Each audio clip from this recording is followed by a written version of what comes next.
Well, hey there, Changemakers. Welcome to the Dare to Begin Small and Mighty podcast.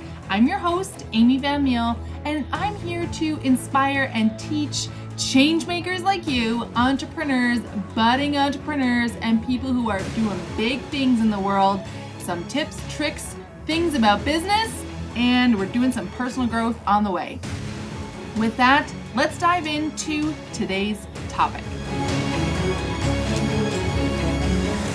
Well, hey there, Changemakers. Welcome back to another episode of the Dare to Begin Small and Mighty podcast. I'm so excited that you're here with me today. I hope you're having an amazing day, whatever it is that you're doing. It's a Monday morning. I feel surprisingly refreshed and pumped for the week. I have a very full week ahead. And I spent the entire weekend outside, doing housework. I washed, oh my goodness, guys. I washed all the windows in our house, inside and outside, including all the screens. That was a bit of a job, but the yard is looking in ship shape minus the dandelions. You know, it's so funny. I know this is a total digression here, but we're going to talk about today, but I was looking at dandelions this week, and my guy and I, we typically let them grow because we know that early in the year, those are often the first blooms that the bees can actually get to. So we have a policy in our house that we let the dandelions grow early in the year, and then we try to get rid of them. Here's the funny thing. As I cut the grass the other night, I was thinking about the dandelion, and the truth is, I feel like it's the most industrious of all living things that I know of. I mean, I can't think of another growing living thing where you can lop off all of the blooms, every head, you can pull everything up, but if the root is still there, it will just come back. I mean, it's crazy. The tenacity that a dandelion has astounds me. I still don't want to have a yard full of them, even though we do. But anyway, it's just funny when you start looking around at nature and you're like, what a crazy thing, right? If you did that to any other plant, I'm pretty sure it'd be like, well, the hell with you guys. I'm not growing back. Dandelions are like, okay, bring it. Oh, you took all the blooms off? That's okay. I can grow again. Oh, you ripped everything off to the top of the root? That's cool. I can come back. I mean, really, they're tenacious little buggers, are they not? So I'm so excited about today's topic because this is something that is deeply passionate to me, and I'm going to dive into it in a minute. I just want to take a second here. So have you ever taken a moment to look back at your life and just, reflect on where you've come? This morning, I sent an email to a friend of mine, and we don't catch up super often, but we try to email, a few times a year. And of course, because I hadn't emailed since early last year, or mid last year, and it has so much has happened in my life the last 6 months or so, the email that I sent was long. But the cool thing was that it gave me the opportunity to really look at how far I've come. And that amazes me, having that moment to look back and say, wow, 6 months ago, I was in a totally different place than I am today. And that growth, that change, it deserves to be celebrated. It's amazing what you can create in your life when you are open to it, when you're ready to say, I'm done with what I've had up to this point. I want something more. I want something bigger, and I'm going to do everything I can to make it happen. And that's really, I talk about often in the podcast. I give you guys questions to ask yourself and things to think about and books to read and exercises to do. And the reason that I give these to you is so that you can create that growth and that change for yourself. Because what I'm pulling into my life, what I'm manifesting into my life is it's blowing my socks off, guys. I'm going to talk about this, I think, in a later episode, but just a real quick sneak peek. Last week is the first time I've ever brought in a 5-figure contract. I'm so beyond excited. I'll talk about it more in another episode, but the truth is, I know that contract is a direct correlation from all the work that I've been doing the past 6 months and the growth that I've been doing. Had I been the same person I was 7 months ago, that contract would never have come into my realm of knowledge, and it would never have been offered to me. So that's why I really want to encourage you to not just listen to the podcast, but actually start asking yourself the questions. When I give you questions, like ask yourself them. And I'm not giving them to you to be like, okay, here's some arbitrary, I'm giving air quotes here, arbitrary homework. I'm giving them to you because I know that if I can bring about growth and change like this in my life, and these questions or thoughts or patterns, whatever, have been how I've done it, then I'm quite certain that you can use what I've learned and build on it, get there faster, and maybe with less Kleenexes and pain. Anyway, so I'm super excited about that. Stay tuned. I'm sure I'll talk about it in a further episode. I haven't planned it yet because it's so brand new, but I'm just really excited about it. Now, it leads in perfectly to what I want to talk about today. Today, I want to talk with you about paying yourself first. Now, if you are any variety of adult, I'm sure you've heard people talking about paying yourself first, especially if you own a business. Here's the thing that happens when we start, own, and run a business. We basically besides the things that we need to cover, like our day-to-day expenses, groceries, things like that, most of the money that we make in the business goes right back into the business. Am I right? Like, I think most business owners, if not all business owners, my hands up, I'm guilty of doing it too. Every dime I've made in the business that hasn't gone to directly offsetting a cost somewhere else has gone straight back into the business. And for years, so I talked about money in another episode, and it's on my heart at some point. I'm going to talk about money and finances from a personal perspective down the road. I'm still learning the lessons, so that one is not yet planned, but will come at some point.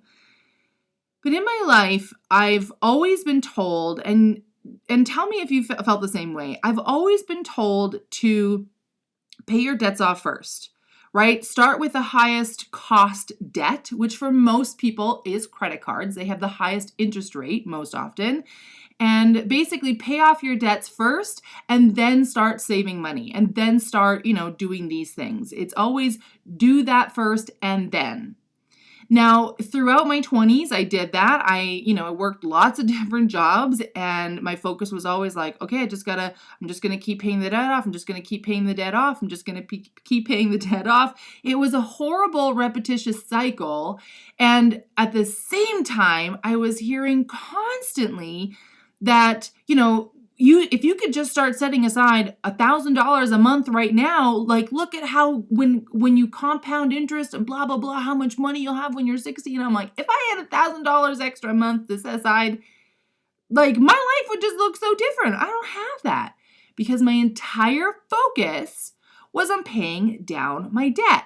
Now, if you've been on that dreadful hamster wheel, you will know and identify with this. All my focus was on paying down the debt. In the meantime, I'm still incurring more debt. Credit cards in particular are notorious for this, that we pay down our credit card and we're like, oh, I got money on my credit card. I want to go buy a pair of shoes, or now I can afford to go on that vacation, or, whatever it is. In my case, I made a decision one year to be like, that's it. This year is the year I'm getting my finances in order. I'm tired of being where I am. And then I met my guy.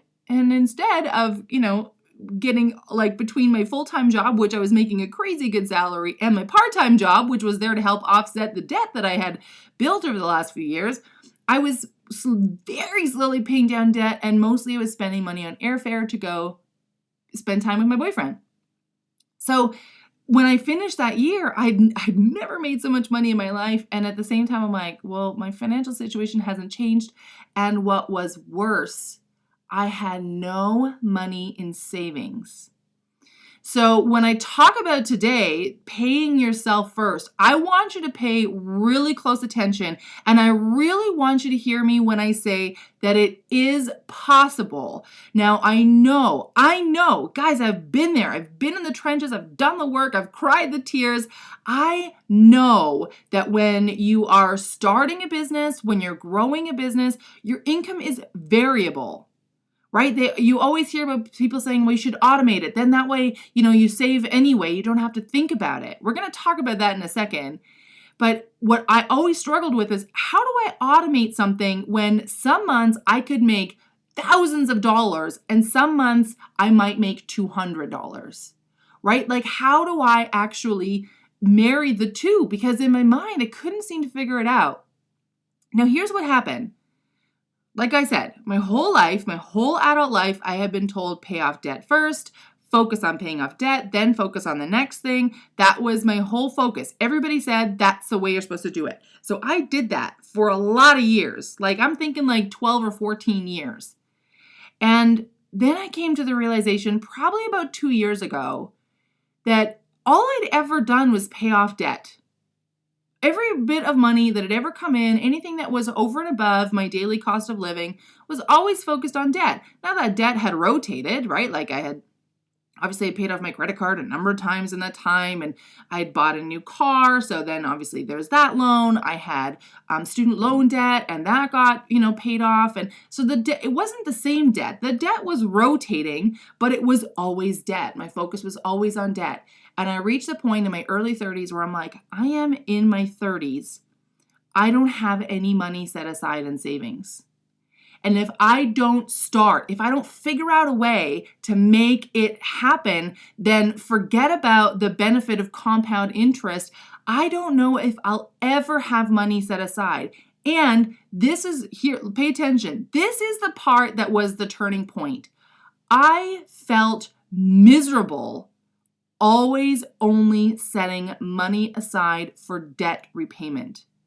There was no joy in it because, like I said, it was a recurring thing. When I'd finish off a loan, or I'd finish off my student loans, or I'd pay off my credit card. Then there was something else, right? I mean, life goes on. I'd spent like 15 years paying off debt. Well, in 15 years, like, I bought my new car, which I needed. It was to the point where I'm like, I was parking around the block from my clients' houses because I didn't want them to see what I was driving. Like, that's the kind of stuff that I was doing. And I'm like, this has got to change. I got to figure this out. So I made the commitment to figure out how I could start setting aside money. Now, I want you to pay close attention because here's what we're going to talk about. I think that the most power comes from you committing to yourself. The truth is, paying yourself first. I know the word selfish is not seen as a good word, but it's totally selfish. And it's exactly the kind of selfish that you need to be. It is all about taking care of you. And if you're thinking right now, if you're 20s or in your 30s and you're like, Amy, I got time, the business is going to start making money soon, or I'm going to be raking in all this dough and then I can set aside. If you don't start now, then you won't do it later. Because here's why. As your income expands, so will your costs. You will continue to increase your expenses based on what comes in. Here's what that looks like. So in my business, I had a website it was fine. It was working fine, but I was bumping up continually against restrictions from the platform that I was using. So I wanted a new website. So I moved to a different platform. Now I was incurring hosting fees to the tune of several $100s. I now had to figure out SEO. That was one of the restrictions that I was having on the previous platform. Well, I don't know anything about SEO, so I hired a team. There was $1,000 gone. All of a sudden, the income, the profit that I'd made in my business up until that point in that year went straight into getting this website ready. Right? And then carrying my expenses while I spent 2 months building the bloody thing. Like, that's what I'm talking about. I'm talking about, right now I have a desktop computer, which is perfect. I love it. It's fantastic for the work that I do. And I would like to have a laptop at some point because I would like to be able to record podcasts like this when I'm on the go. I would like to be able to have, quote unquote, the beach business life at some point. So I know already that as the business continues to expand, that will be a cost that will come in. That's the kind of stuff I'm talking about. I'm not saying that as your business grows, you're going to start taking lavish vacations and you're going to start wearing, nothing but the very best labeled clothing and that you're going to start eating out all the time. Some people will do that. I totally understand. But most of us don't do that. For most of us, the costs, the extra expenses come in small things, day-to-day things, just things that come along with us wanting to grow our business. It could be marketing. It could be hiring a staff member. It could be any number of things. But what happens, because we aren't thinking about paying ourselves first as a priority right now, we're thinking it will come when we're making more, we continue to sit in that mindset. So it doesn't matter how much you're making, it's never going to be enough because your expenses will expand. Does that make sense? I mean, it's crazy. Like when I think about it now, I'm like, wow, I wish that had been taught to me like when I was in freaking high school. Before thinking, to be a responsible adult, you should get debt free and you should da-da-da-da. Like, no, let's talk about what we can do now. So here's what it looked like for me. When I made the decision to say, I'm paying myself first, I got to figure it out, and it's got to be something that is so doable for me that even if I made nothing for like 4 months, which I don't think has ever happened, but I wanted to be prepared. Mentally, I needed that preparation. If I make no money for 4 months, this can still go through. So here's what I did. I started with $25 every other week. I set aside $25 every other week into a savings account. And then after a couple of months, I'm like, oh, this is actually working out all right. Okay. Now I knew that I wanted to have, I think one of them was for like investment savings. And then I also knew that I would need to, when I bought my car, I love my WRX, I do. But he's got some miles on him. And I knew when I bought him that at some point the clutch would need to be replaced. Now, it hasn't happened yet, but I don't want to be caught down the road with my pants around my ankles going, holy crap, I have a $2,000 or $2,500 bill from the mechanic to replace this clutch. And I knew 3 or 4 years ago that it was going to need to be done, but I figured by then I'd have the money saved. No, I said right then and there, you know what? I'm going to start setting it aside now and allow it to grow. So now what I do every 2 weeks, there's two draws of $25 that gets pulled out of my account and goes into, at first it was a savings account. So be gentle with yourself. Make micro commitments. Allow yourself to grow into it. Because if you give yourself the grace and space to do that, first of all, you're not going to incite the fear and survival lizard brain, which is just like hijacks your prefrontal cortex and says, the alarm bells go off like, hold up, guys, this is dangerous. We need to protect ourselves. Like, let's, stop this right now. You want to make it so that your lizard brain is kind of almost like they don't really notice, right? Like if you sneak by a snake where you're just kind of like, whew, I'm so glad he didn't see me. So that's kind of what you're doing, but you're doing it small. I mean, you're not being sneaky with yourself, but you're making a commitment that, I know this might sound counterintuitive, but it feels safe. It feels doable. So figure out what that looks like. If it's $10 every 2 weeks or if it's $10 a month, I don't care what it is, but make a commitment. Start with something. Take a good practical look. And let me tell you, this is what I've done. Wrong. I don't want to say wrong, but I did it wrong for years. And I still do it. I catch myself often where I'm like, what? Hold up. I see this pattern happening again. I get excited about what's to come. I'm totally committed to make the change. I overcommit.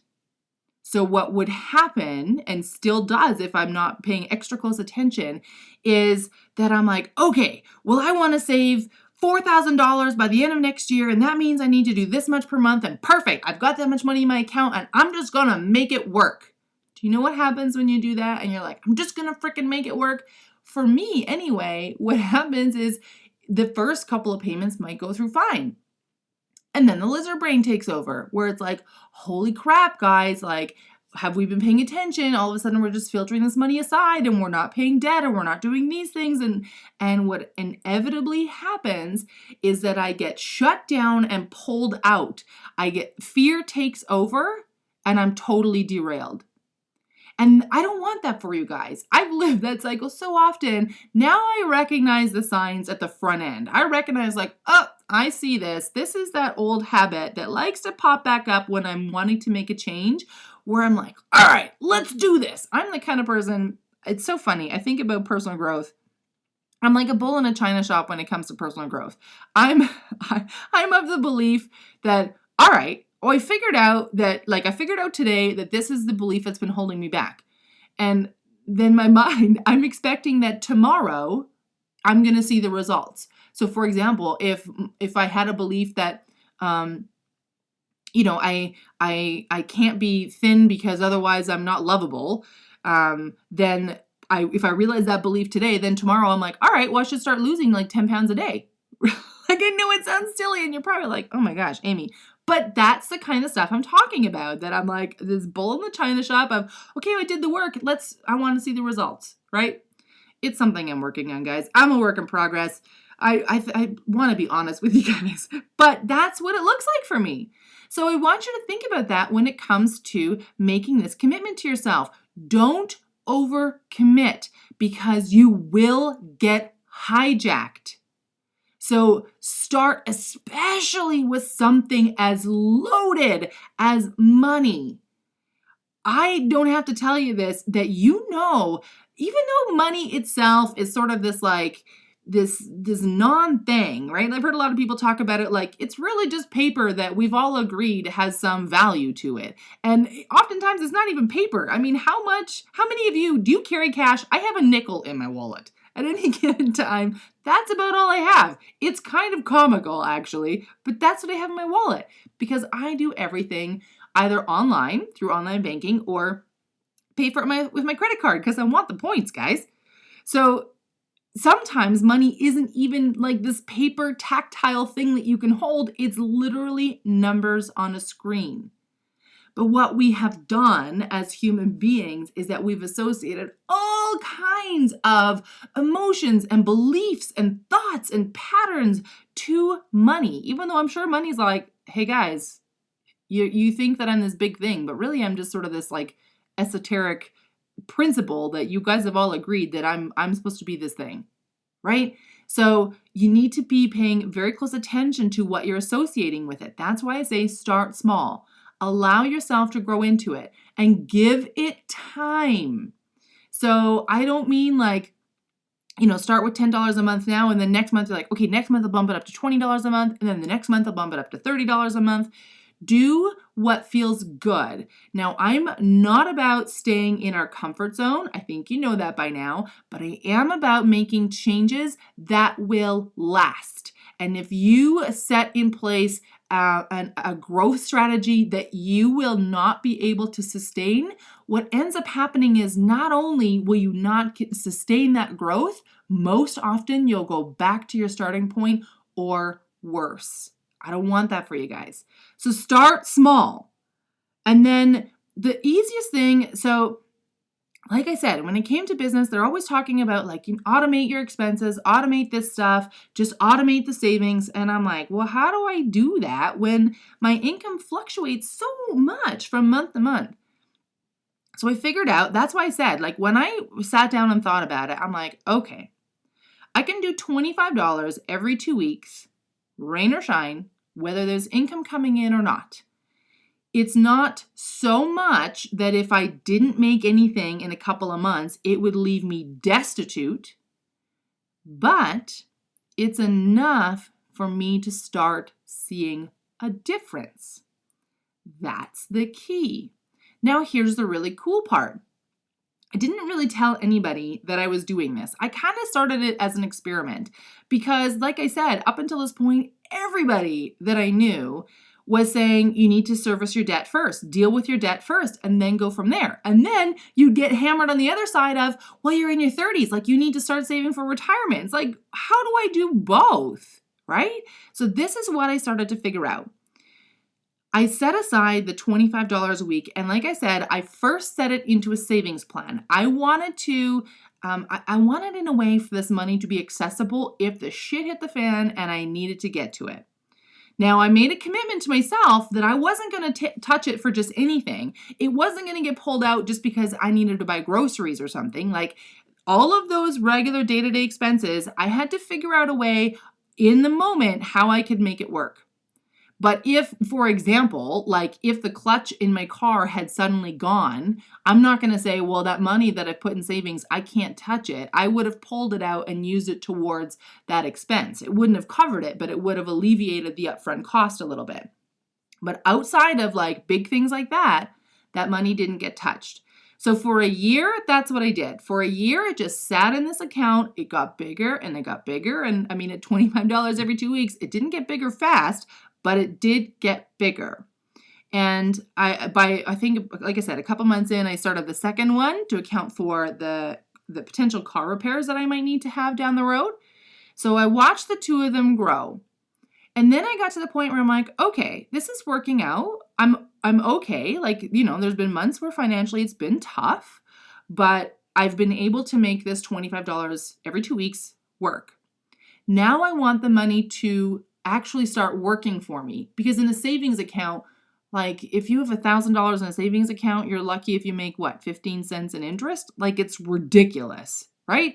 So then I'm like, okay, I need to have a look at how I can make this money work for me. So my guy is way smarter than me when it comes to investing. He's been investing for years. His whole family is very good at it. And I've been learning and asking a ton of questions of him and of his family over the years, because first of all, it's something that's so beyond my understanding and I'm fascinated by it. And second of all, they all have their poop in a group. If I'm going to learn from somebody, that's the kind of person I want to learn from, right? So I said to my guy that I wanted to start investing, and you know, where do I start looking at? Because the stock market kind of freaks me out. I don't know anything. And I also don't believe that you should make silly investments like just, well, we'll put it in here and see what happens, right? You worked really hard to get that money set aside. So you don't want to just waste it on something that you don't know anything about. So I was smart about that. And I started to do some research, and I found out that my bank, I have a bank that I love. I mean, I could sing their praises all the time. They actually have a whole section of investment accounts, and they're perfect. This whole program has been targeted to millennials, of which, don't judge me, I am one. And so they had this whole program targeted towards millennials to be able to automate and grow investments and to make it easy, right? To make it like not so complicated where you have to know all the ins and outs of things.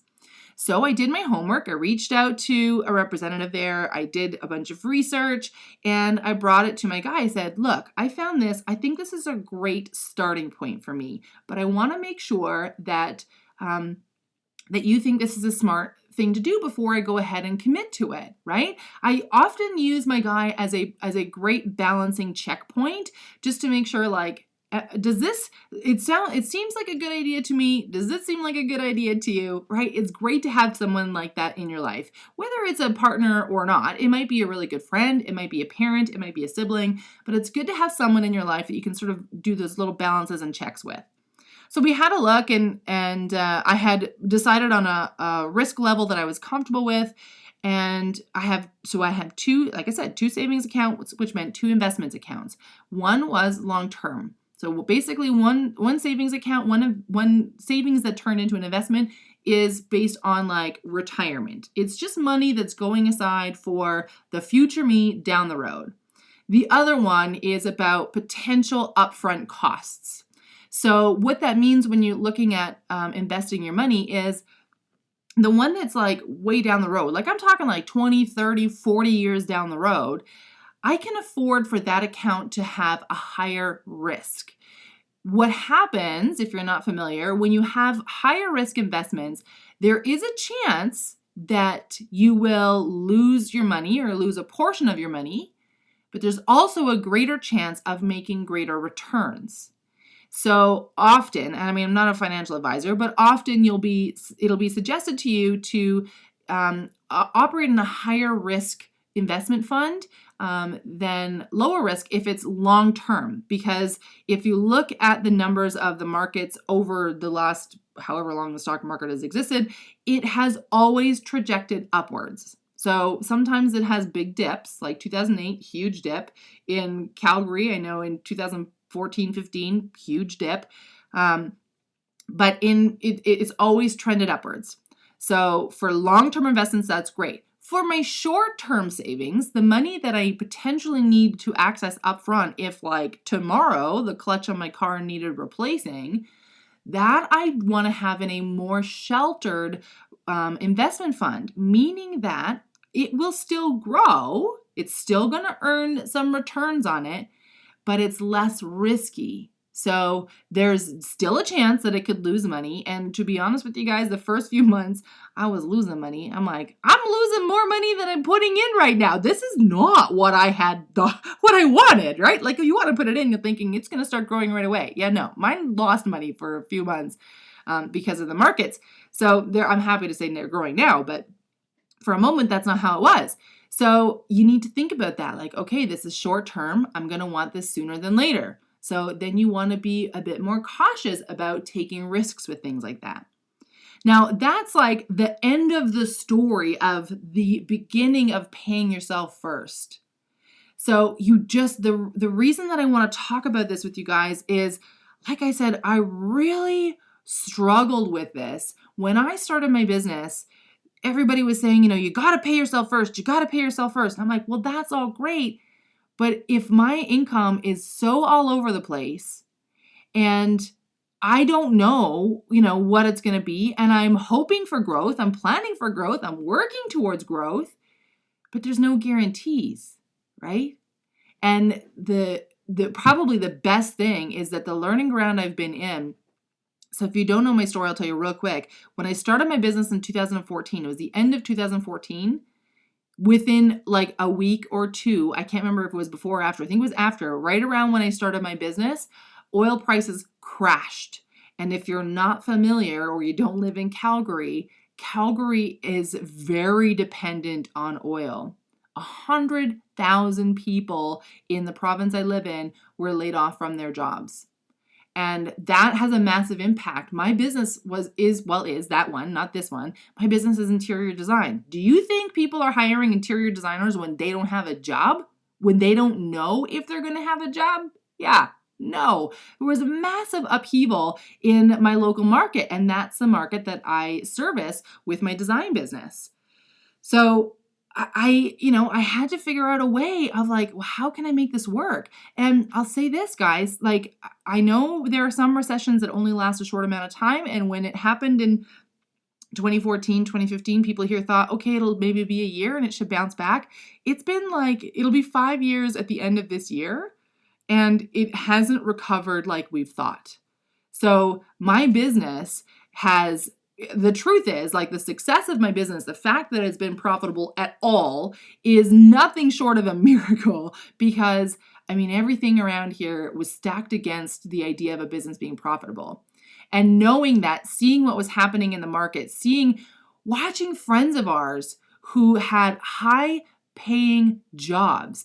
They were high level. None of our friends are C-suite. None of them have ever been like, I want to be in the C level. But like, all of our friends are high level professionals. And watching more than half of them lose their jobs really sets your sights of like, holy crap, I need to be, paying attention here.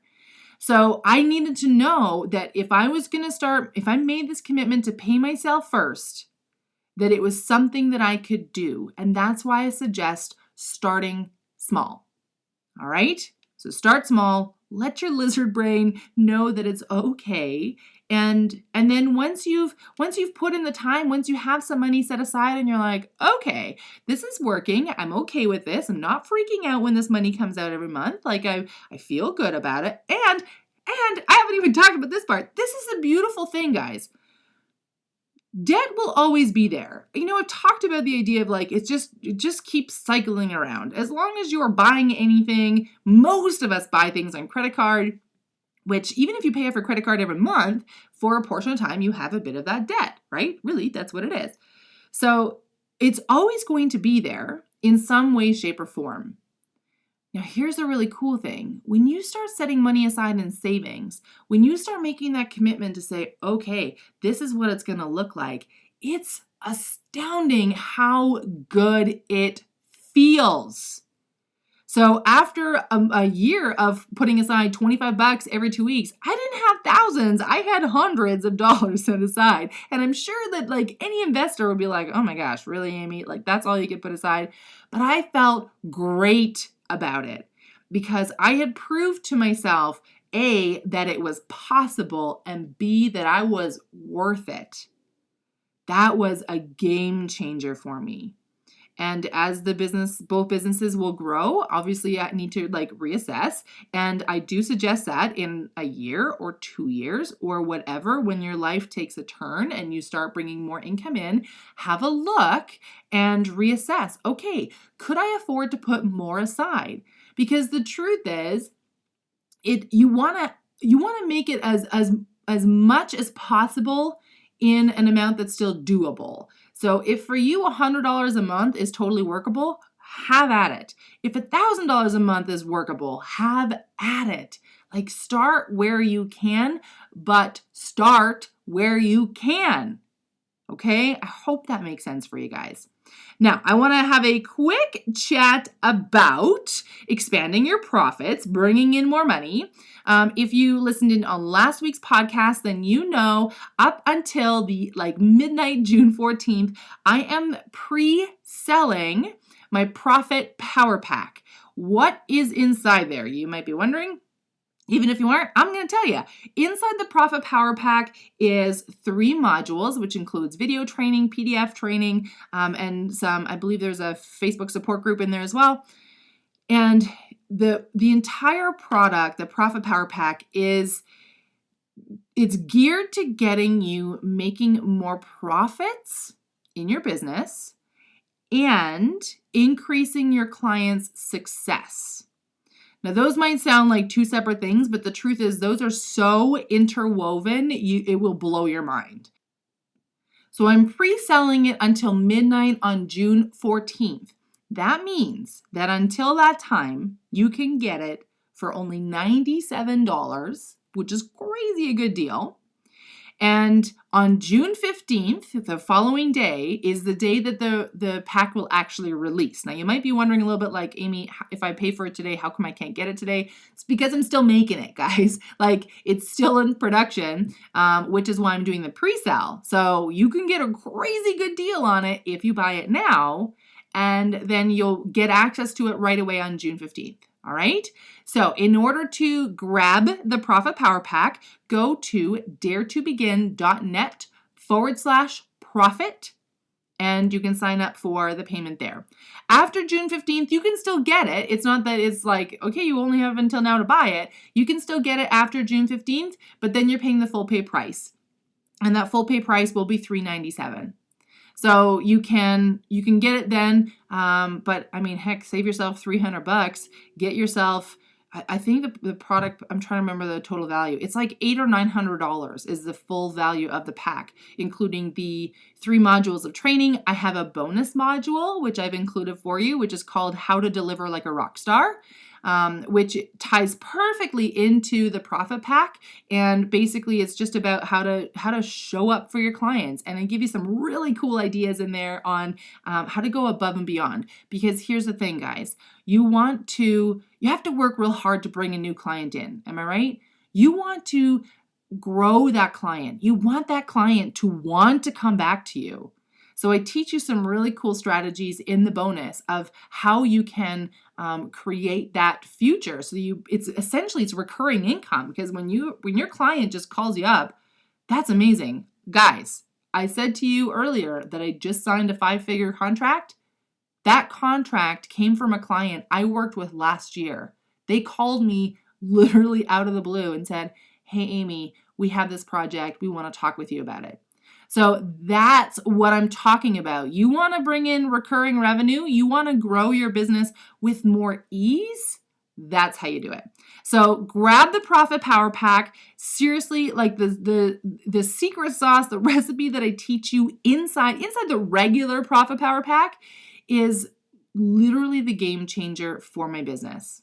It became the difference between, barely making it and literally operating at a loss to turning a profit. So it's a crazy deal to get it for $97. And I highly suggest that you go get it, guys. Like daretobegin.net/profit. I'll include the link in the show notes as well. And if you're catching this after June 15th, you can still get it. You just won't get it for $97. All right?